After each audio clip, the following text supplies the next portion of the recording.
Class 10 का जीव विज्ञान का पहला चैप्टर है पोषण। इसमें पहला जो सवाल है वो है जैव प्रक्रम क्या है? वे सारी क्रियाएं जिनके द्वारा जीवों का अनुरक्षण होता है जैव प्रक्रम कहलाता है, जैसे पोषण, श्वसन, उत्सर्जन, परिवहन इत्यादि। दूसरा है पोषण किसे कहते हैं? वह विधि जिसमें जीव पोषक तत्वों को ग्रहण कर तथा उनका उपयोग करते हैं पोषण कहलाते हैं। पोषण दो प्रकार के होते हैं, स्वपोषण, परपोषण। स्वपोषण में जीव भोजन के लिए अन्य जीवों पर निर्भर न रह के अपना भोजन स्वयं संश्लेषित करते हैं, जैसे हरे पेड़ पौधे। स्वपोषी पोषण का वह विधि जिसमें जीव अपना भोजन स्वयं बनाते हैं उसे स्वपोषण कहते हैं तथा उस जीव को स्वपोषी कहा जाता है। सभी हरे पेड़ पौधे, जैसे में सभी हरे पेड़ पौधे। पेड़ पौधे का पत्ती का हरा रंग क्लोरोफिल के कारण होता है। परपोषण इस प्रकार के पोषण में जीव स्वयं भोजन संश्लेषित न कर अपने भोजन के लिए अन्य जीवों पर निर्भर रहते हैं, जैसे मनुष्य, जानवर, कीड़े मकोड़े इत्यादि। परपोषण 3 प्रकार के होते हैं, मृतजीवी पोषण, परजीवी पोषण, प्राणी संपोषण। मृतजीवी पोषण इस प्रकार के पोषण में जीव मृत जंतुओं और पौधों के शरीर से अपना भोजन घुलित कार्बनिक पदार्थ के रूप में ग्रहण करते हैं, जैसे गोबर, छत्ता, कवक। मृतजीवी पोषण के जो जीव होते हैं उसे मृतजीवी कहा जाता है और मृतजीवी को अपघटक कहा जाता है, जैसे में अनेक कवक, बैक्टीरिया, प्रोटोजोआ इत्यादि सब अपघटक होते हैं और ये अपना भोजन घुलित कार्बनिक पदार्थ के रूप में ग्रहण करते हैं, अर्थात तरल के रूप में ग्रहण करते हैं।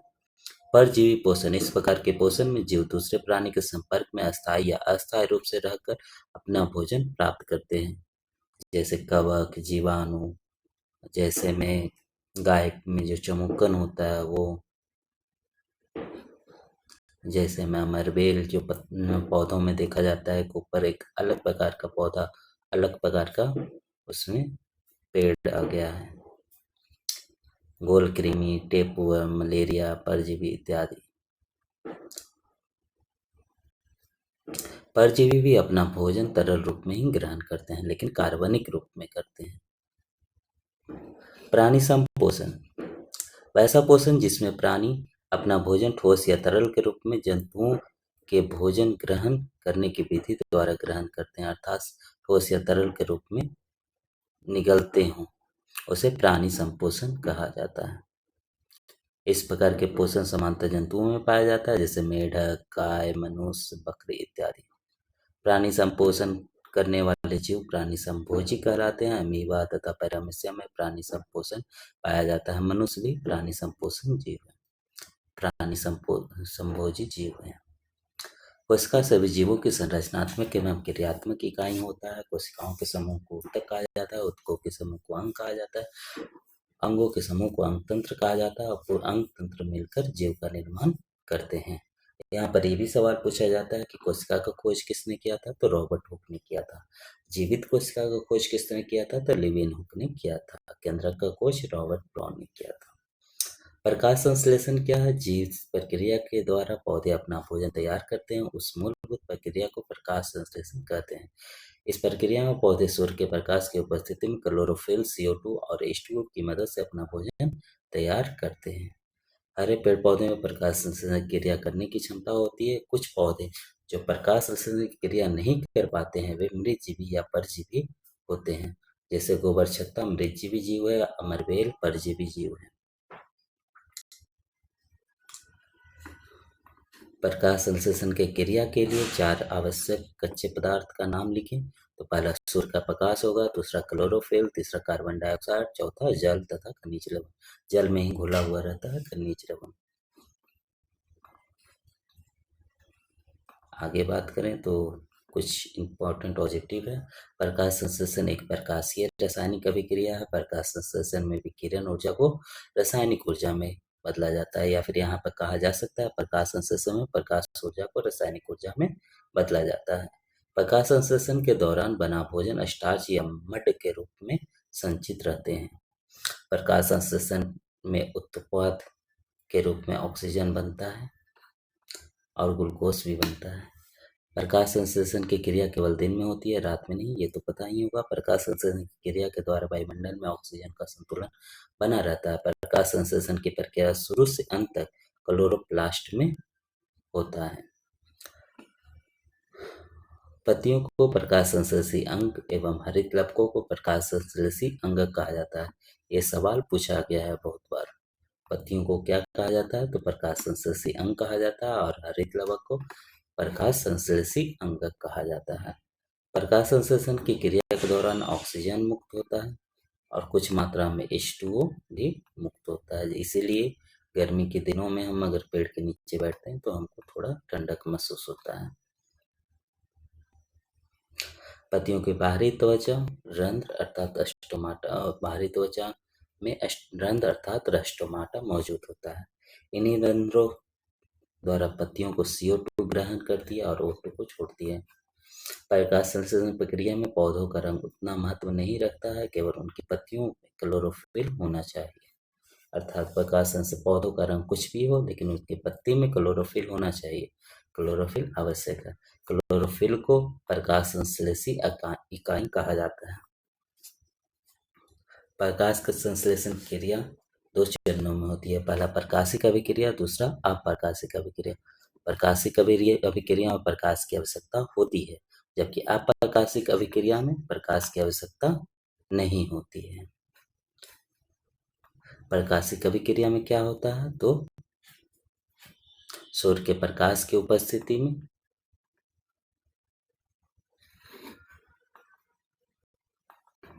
इसके बाद जो पढ़ना है वो है अमीबा।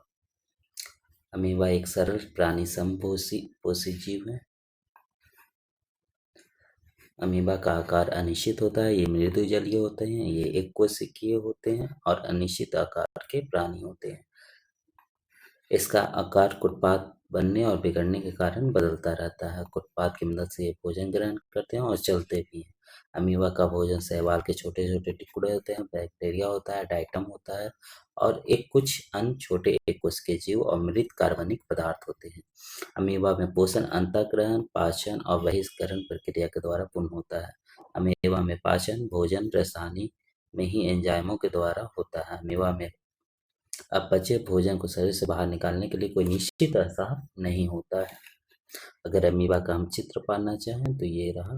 अमीबा का आकार कैसा भी पार दो, वो अमीबा का ही आकार होगा। इसका केंद्रक हो गया यहाँ पर, ये गोल सा इसका केंद्रक हो गया। अगर इसको बाहर अगर इस यहाँ पर भोजन नजर आएगा तो ये अपने शरीर को इस प्रकार उसके चारों ओर फैला देगा, जिससे कि फिर भोजन ये अंदर की ओर आ जाए। और जब अंदर की ओर आ जाएगा तो इसके अंदर एक भोजन रेस्तहानी का निर्माण होगा। अर्थात यहाँ इसका अंदर भोजन है, इसके चारों तरफ एक लेयर का निर्माण होगा, यही भोजन रेस्तहानी कहलाता है। इसका केंद्रक यहाँ बीच में, इसका भी केंद्रक बीच में। चलिए आगे बढ़ते हैं। ये पढ़ चुके हैं। अमीबा में अपचे भोजन को शरीर से बाहर निकालने के लिए कोई निश्चित स्थान नहीं होता है। अब पैरामीशियम की बात करें तो पैरामीशियम एक प्राणी संभोजी और एवं एक कोशिकीय जीव होता है। ये इसका चित्र सही तरह से डायग्राम नहीं पा रहा हुआ, लेकिन इसका आकार निश्चित होता है। अगर इसके आकार की बात करें तो आकार इसका निश्चित होता है। अगर इसका चित्र पाना चाहें तो ये चप्पल के आकार का होता है। इस प्रकार चप्पल के आकार का ये होता है। यहाँ से इसका मुख, ये इसका मुख है। यहाँ भोजन रसस्थानी का निर्माण होगा। अमीबा की भांति पैरामीशियम भी मृत जलीय प्रोटोजोआ है। इसका आकार निश्चित होता है, अर्थात पैरामीशियम का आकार निश्चित है, जबकि अमीबा का आकार अनिश्चित होता है। इसके शरीर में प्रचलन अंग अर्थात सिलिया होता है। सिलिया मतलब कहने का मतलब ये, जैसे हमारे शरीर में जो बाल होते हैं, हाथ पैर में जो दिखते हैं बाल, वैसे ही इसके शरीर के चारों तरफ छोटे छोटे बाल होते हैं, जिसे सिलिया कहा जाता है। पैरामीशियम में भोजन का अंतःग्रहण शरीर के एक निश्चित स्थान के द्वारा होता है, जिसे कोशिका मुख या साइटोस्टोम कहा जाता है। इसका मुख ये रहा, इसे ही कोशिका मुख या साइटोस्टोम कहा जाता है। आगे बढ़ते हैं। मनुष्य का पाचन तंत्र, इसी यही चैप्टर है, इस चैप्टर का यही मुख्य भाग है जहाँ से क्वेश्चन सबसे ज्यादा पूछा जाता है। मनुष्य तथा सभी उच्च श्रेणी के जंतुओं में भोजन के पाचन के लिए विशेष अंग होते हैं, जिसे क्या कहा जाता है? आहार नाल कहा जाता है। आहार नाल के संबंध में पाचन ग्रंथियां और पाचन क्रिया मिलकर पाचन तंत्र का निर्माण करते हैं। आहार नाल एक कैसी रचना होती है? तो कुंडलित रचना होती है। इसकी लंबाई कितनी होती है? तो 8 से 10 मीटर तक होती है। यह मुख गुहा से शुरू होकर मलद्वार तक फैली होती है, अर्थात मुख से शुरू होकर मलद्वार तक फैली होती है।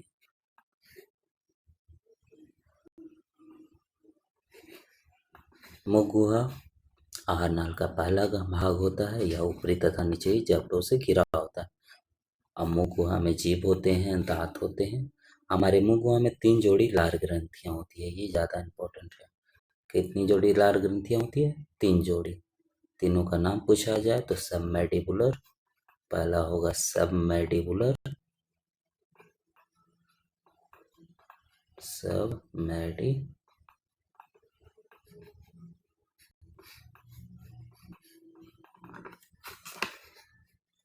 सबमैंडिबुलर,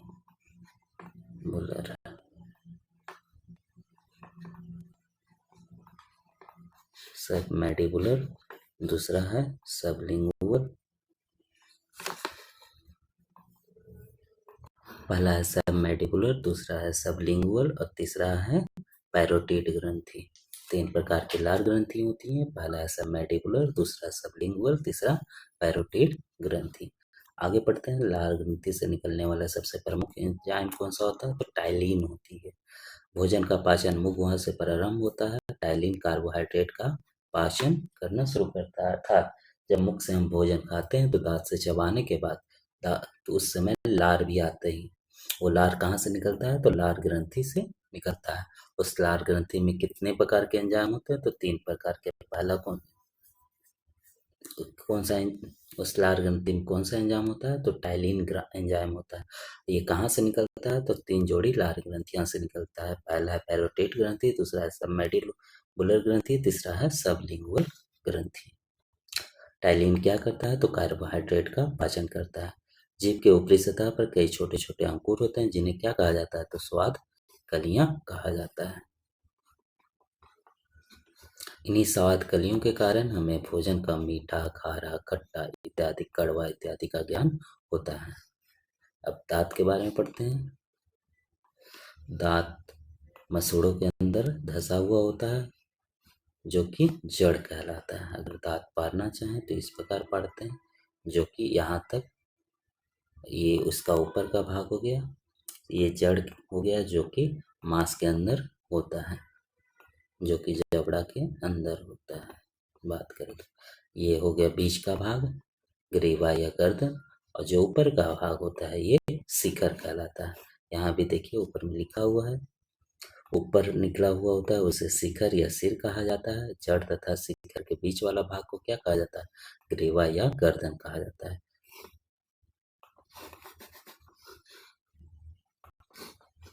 प्रत्येक दांत के भीतर एक मज्जा गुहा होती है, जिसके ऊपर दंतस्थिति या डेंटाइन होती है, जो दांत के अधिकांश भाग तैयार करती है। क्वेश्चन ये पूछा जाता है, दांत के अधिकांश भाग कौन तैयार करती है? तो दंतास्थिति या डेंटाइन तैयार करती है। यह हड्डी से भी ज्यादा मजबूत होती है और कौन से रंग की होती है? तो पीले रंग की होती है। डेंटाइन के ऊपर किसकी परत होती है? तो इनामेल की परत होती है, जो दांतों को सुरक्षा प्रदान करता है।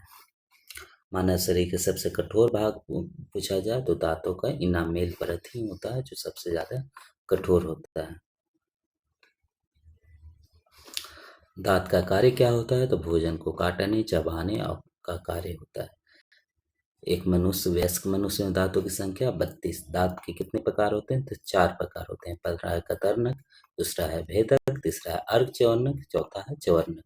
कतरनक का मतलब काटने के लिए जो आगे के दांत होते हैं वो कतरनक है। भेदक आगे के दांत के फिर साइड में, दोनों साइड नुकीले टाइप के दांत होते हैं, जिसे भेदक कहा जाता है। अर्धच्यवनक जो कि सबसे पीछे दांत के आगे में थोड़ा सा होता है, वो अर्धच्यवनक होता है। च्यवनक जो सबसे पीछे होता है, जो चबाने का काम, अर्धच्यवनक और च्यवनक का काम चबाने का होता है।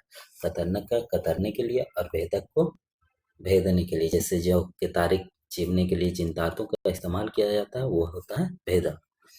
दांतों में अम्लीयता बढ़ जाने के कारण दांतों को खराब हो जाना दंती अस्थिक्षय कहा जाता है। यहाँ से ये भी क्वेश्चन पूछा जाता है कि टूथपेस्ट अम्लीय होते हैं कि क्षारीय होते हैं? तो टूथपेस्ट क्षारीय होते हैं क्योंकि दांत अम्लीय होते हैं।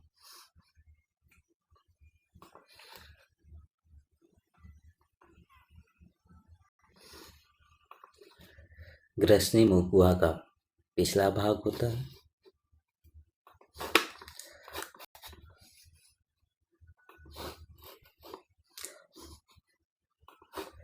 ग्रसनी मुंह गुहा का पिछला भाग होता है।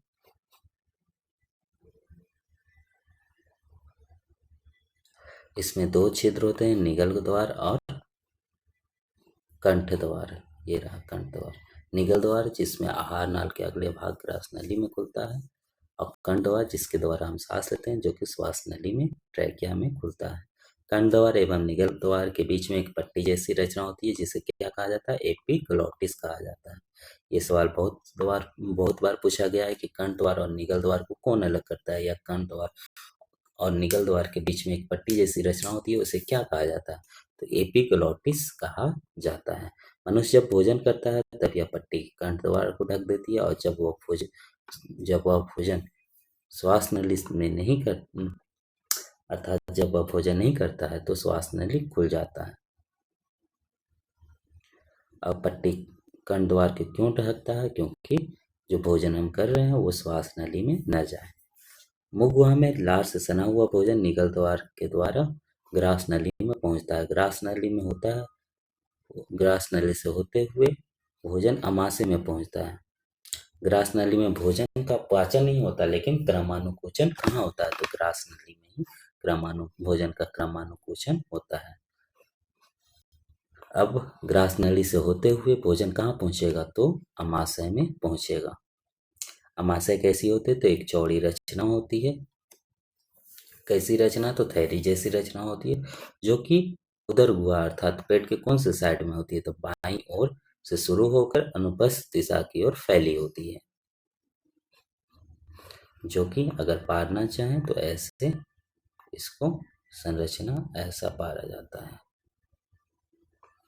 यहाँ से ये खुला हुआ रहेगा, ये बंद नहीं रहेगा, ये आगे की ओर ये ऐसे होगा और ये इस प्रकार ऐसे खुला हुआ होगा। इस अमाशय का 3 भाग होता है, जो कि 3 भागों में डिवाइड किया जा रहा है, पहला, दूसरा और तीसरा। अमाशय का पहला भाग क्या कहलाता है? फिर से पार के देखते हैं। अमाशय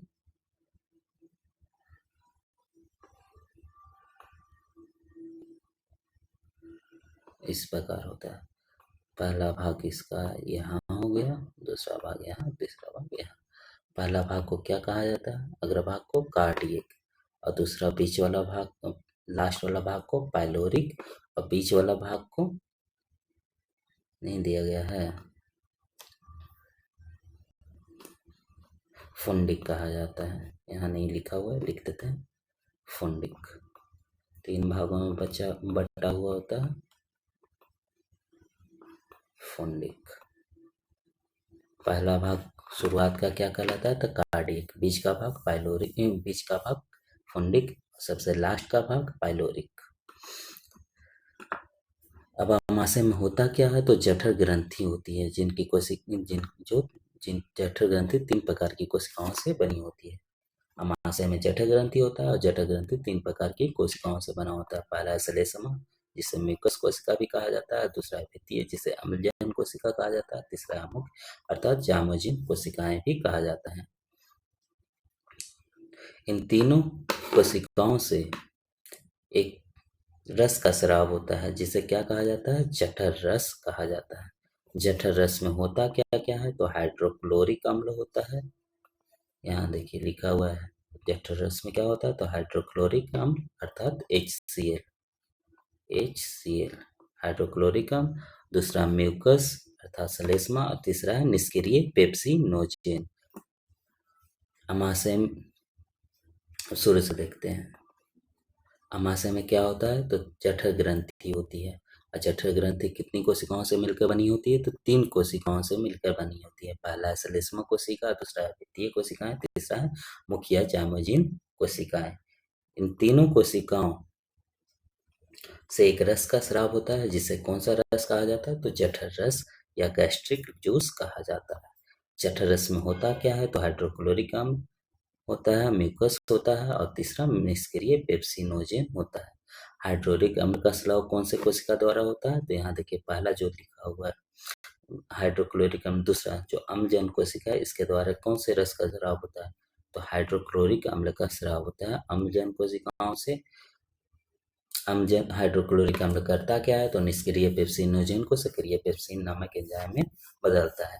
पेप्सिन प्रोटीन भोजन के प्रोटीन पर कार्य कर उसे क्या में बदल देता है? तो पेक्टोन में बदल देता है। हाइड्रोक्लोरिक अम्ल जीवाणु नाशक की तरह कार्य करता है, अर्थात भोजन के साथ आने वाले बैक्टीरिया को नष्ट करने का काम भी हाइड्रोक्लोरिक अम्ल करता है। म्यूकस का स्राव म्यूकस कोशिकाओं के द्वारा होता है। म्यूकस आमाशय की दीवार तथा जठर ग्रंथि को हाइड्रोक्लोरिक अम्ल से तथा एंजाइम पेप्सिन से सुरक्षित रखने का काम करता है। हम सीधा याद रखेंगे म्यूकस के द्वारा क्या चीज का स्राव होता है? तो म्यूकस कोशिकाओं के द्वारा म्यूकस का स्राव होता है, जो कि हमारे जो आमाशय है उसको सुरक्षित रखने का, आमाशय की दीवार को सुरक्षित रखने का काम करता है।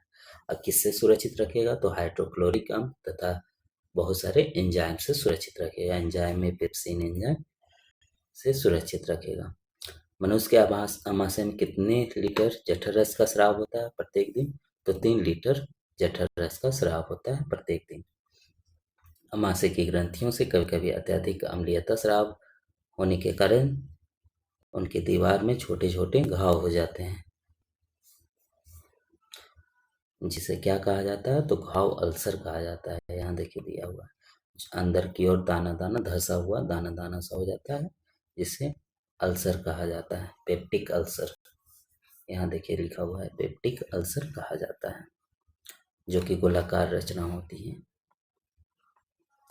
आगे पढ़ें तो आमाशय में प्रोटीन के अतिरिक्त भोजन के वसा का भी पाचन प्रारंभ होता है। यहाँ वसा का आंशिक पाचन, आंशिक कहने का मतलब थोड़ा सा पाचन होता है, बाकी आगे चल के पाचन होता है।